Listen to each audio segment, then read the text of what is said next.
Hello students, आज हम discuss करेंगे causes of adverse terms of trade for developing countries. अर्धविकसित या विकासशील देशों की व्यापार शर्तों के प्रतिकूल होने के कारण। सबसे पहले तो हमें ये पता है कि जो विकासशील देश होते हैं वह विकसित देशों की तुलना में आर्थिक दृष्टि से गरीब और पिछड़े हुए होते हैं। तो ऐसी स्थिति में उनका सामना विकसित देशों से होता है जो कि आर्थिक दृष्टि से समृद्ध और उनसे अमीर होते हैं। तो ऐसी स्थिति में विकासशील देशों को प्रतिकूल व्यापार की शर्तों का सामना करना पड़ता है। ऐसा करने के बहुत से कारण होते हैं। उन कारणों का आज हम डिस्कस करेंगे। उसमें सबसे पहला कारण है प्रोडक्शन ऑफ प्राइमरी गुड्स, यानी कि प्राथमिक वस्तुओं का उत्पादन। प्राथमिक वस्तुएं वह वस्तुएं होती है जो श्रम प्रधान या भूमि प्रधान होती है। ठीक है। विकासशील देशों की राष्ट्रीय आय का एक बहुत बड़ा भाग प्राथमिक क्षेत्र से प्राप्त होता है और जनसंख्या अपनी जीविकोपार्जन के लिए खेती या संबंध क्षेत्रों पर आश्रित होती है। तो इससे इन राष्ट्रों की व्यापार शर्तें प्राय प्रतिकूल रहती है। इसका कारण यह है कि एक तो इन वस्तुओं की उत्पादकता कम होती है, दूसरा इनकी मांग की लोच भी कम होती है और इसके विपरीत विकसित राष्ट्र मुख्य रूप से निर्मित वस्तुओं का उत्पादन और निर्यात करते हैं, जिनकी उत्पादकता और मांग की आय लोच दोनों ही तुलनात्मक रूप से अधिक होती है। इस कारण किसी देश की राष्ट्रीय आय में वृद्धि होने पर उसका आनुपातिक खर्चा प्राथमिक वस्तुओं पर कम और निर्मित वस्तुओं पर अधिक होने लगता है, जिसके फलस्वरूप विकसित देश के निर्यातों में विकासशील देशों की तुलना में अधिक वृद्धि होती है और निर्धन राष्ट्रों को व्यापार की शर्तें में प्रतिकूलता का सामना करना पड़ता है। सेकंड पॉइंट है lack of flexibility in economy, अर्थव्यवस्था में लोचशीलता का अभाव। इसमें क्या होता है, विकसित देशों की अर्थव्यवस्था में विविधता होने के कारण विकासशील राष्ट्रों की तुलना में अधिक लोचशीलता पाई जाती है। जब विश्व बाजार में कुछ वस्तुओं की कीमतों में गिरावट होने लगती है तो वे अन्य वस्तुओं का उत्पादन करने लगते हैं, क्योंकि विविधता है ना, किसी एक वस्तु के उत्पादन पर ही निर्भर नहीं रहते। परंतु अर्धविकसित राष्ट्रों के लिए अर्थव्यवस्थाओं में पर्याप्त लोच के अभाव के कारण ऐसा करना संभव नहीं हो पाता। इस कारण ये गरीब राष्ट्रों को प्रतिकूल व्यापार की शर्तों का सामना करना पड़ता है। नेक्स्ट पॉइंट है बैकवर्ड टेक्निक, पिछड़ी तकनीक। विकासशील देशों की उत्पादन तकनीक का स्तर विकसित राष्ट्रों की तुलना में काफ़ी पिछड़ा हुआ होता है, जिसके कारण न केवल उत्पादन कम होता है बल्कि उत्पादन लागत भी ऊंची बैठती है।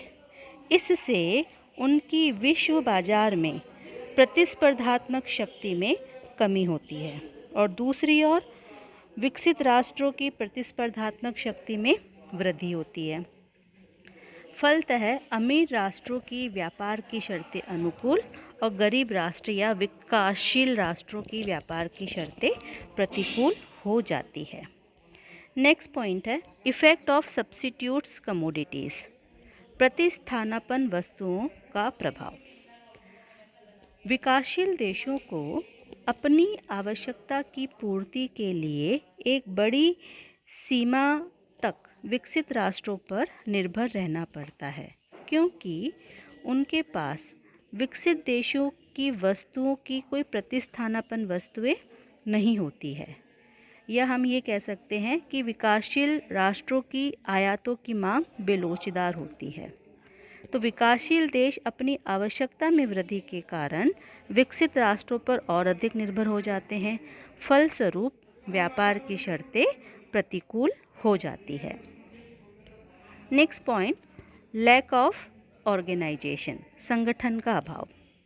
विकासशील देशों के पास अपनी वस्तुओं को बेचने के लिए कोई उपयुक्त संगठन नहीं होता, जिसके कारण वे अपनी वस्तुओं को बेचने के लिए प्रतिस्पर्धा करने लगते हैं और जिसका प्रत्यक्ष फ़ायदा अमीर राष्ट्रों को मिलता है। यदि ये राष्ट्र भी यूरोपीय साझा बाजार की तरह अपना संगठन बनाकर माल बेचे तो इनकी व्यापार की शर्तों में सुधार हो सकता है। नेक्स्ट पॉइंट है high growth rate of population, जनसंख्या की तीव्र गति से वृद्धि। विकासशील देशों में जनसंख्या वृद्धि की गति विकसित देशों की तुलना में काफ़ी अधिक रही है और बढ़ती हुई जनसंख्या की आवश्यकता की पूर्ति के लिए निर्धन देशों में निर्मित वस्तुओं की मांग तेज गति से बढ़ी है। दूसरी ओर विकसित देशों की जनसंख्या की वृद्धि की दर काफ़ी कम है। इससे उनकी विकासशील राष्ट्रों द्वारा निर्यात की जाने वाली वस्तुओं की मांग में वृद्धि की दर या तो कम हो गई है या रुक गई है। अतः निर्धन देशों की आयातों की मांग निर्यातों की तुलना में बढ़ने के कारण व्यापार की शर्तें प्रतिकूल हो गई है। Next point, mobility of factor of production, उत्पादन के साधनों की गतिशीलता। विकासशील राष्ट्रों में उत्पादन के साधनों में उतनी गतिशीलता नहीं पाई जाती जितनी विकसित राष्ट्रों में पाई जाती है। इसका ये नतीजा निकलता है कि ये राष्ट्र जिन वस्तुओं का उत्पादन करते हैं, यदि उनकी कीमत गिर भी जाए तो उनमें प्रयुक्त उत्पादन के साधनों की उनकी गतिशीलता के अभाव में अन्यत्र प्रयोग नहीं कर सकते। ऐसी स्थिति में कीमतों में कमी होने पर भी ये देश अपनी वस्तुओं को बेचने को तैयार रहते हैं, जिससे इनकी व्यापार की शर्तें प्रतिकूल रहती है। नेक्स्ट पॉइंट, निर्यातों की प्रकृति, नेचर ऑफ एक्सपोर्ट। एक देश द्वारा निर्यात की जाने वाली वस्तुओं की संख्या जितनी अधिक होगी उतनी ही अधिक उनकी निर्यात आय स्थिर होगी। और विकासशील राष्ट्र, हमें पता है कि विकासशील राष्ट्रों की निर्यात की जाने वाली वस्तुओं की संख्या बहुत ही कम होती है और जब विकसित राष्ट्र की निर्यात की जाने वाली संख्या अधिक होती है तो जो अधिक अगर निर्यात वस्तु कर रहा है तो उसकी बार्गेनिंग पावर, मोल भाव करने की शक्ति भी अधिक होएगी और वे किसी भी अंतर्राष्ट्रीय परिवर्तन का सामना कर सकने में सक्षम होंगे। तो इस कारण से हम कह सकते हैं कि विकासशील राष्ट्रों की व्यापार की शर्तें उनके लिए प्रतिकूल होती है क्योंकि उनके निर्यात कम होते हैं। नेक्स्ट पॉइंट, स्पेशलाइजेशन, विशिष्टीकरण। विकासशील देशों ने मुख्य रूप से कृषि और खनिज पदार्थों के निर्यात में विशिष्टीकरण किया हुआ होता है, जिनकी मांग की लोच काफ़ी कम होती है। इसके विपरीत संपन्न राष्ट्रों ने मुख्य रूप से पूंजीगत औद्योगिक माल के निर्यात में विशिष्टीकरण प्राप्त किया होता है, जिनकी मांग की लोच अपेक्षाकृत ऊंची होती है। जैसे ही एक देश की आय बढ़ जाती है, वैसे ही निर्मित वस्तुओं पर होने वाले खर्च का अनुपात बढ़ जाता है और खाद्यान्न आदि पर खर्च का अनुपात घट जाता है। तो इस प्रकार विश्व की आय में वृद्धि के साथ संपन्न राष्ट्रों के निर्यातों की मांग बढ़ जाती है और इस कारण से उनकी तो जो संपन्न राष्ट्र है उनकी तो व्यापार की शर्तें अनुकूल हो जाती है और दूसरे राष्ट्रों की जो आयात करते हैं ऐसे देश, उनकी व्यापार की शर्तें प्रतिकूल हो जाती है। Next point, control on imports, आयातों पर नियंत्रण। औद्योगिक देशों में अपने घरेलू कृषि उद्योगों की रक्षा करने के लिए विकासशील राष्ट्रों द्वारा निर्यात किए जाने वाले कृषि संबंधित माल के आयात पर प्रतिबंध लगा देते हैं, जिसके कारण निर्धन राष्ट्रों के निर्यातों की मांग कम हो जाती है और कुछ विकसित राष्ट्र अपने यहाँ कृषि क्षेत्र में व्याप्त बेरोजगारी को समाप्त करने के लिए कृषि वस्तुओं के आयातों पर प्रतिबंध लगाने के अतिरिक्त अपने कृषि संबंधित माल के निर्यात पर सहायता बढ़ा देते हैं और अनुचित रूप से अल्प विकसित देशों के साथ प्रतियोगिता शुरू कर देते हैं, जिसके कारण अर्ध विकसित या विकासशील राष्ट्रों के निर्यातों पर विपरीत असर पड़ता है। फलस्वरूप उनके लिए व्यापार की शर्तें प्रतिकूल हो जाती है। नेक्स्ट है इलास्टिसिटी ऑफ डिमांड, मांग की लोच।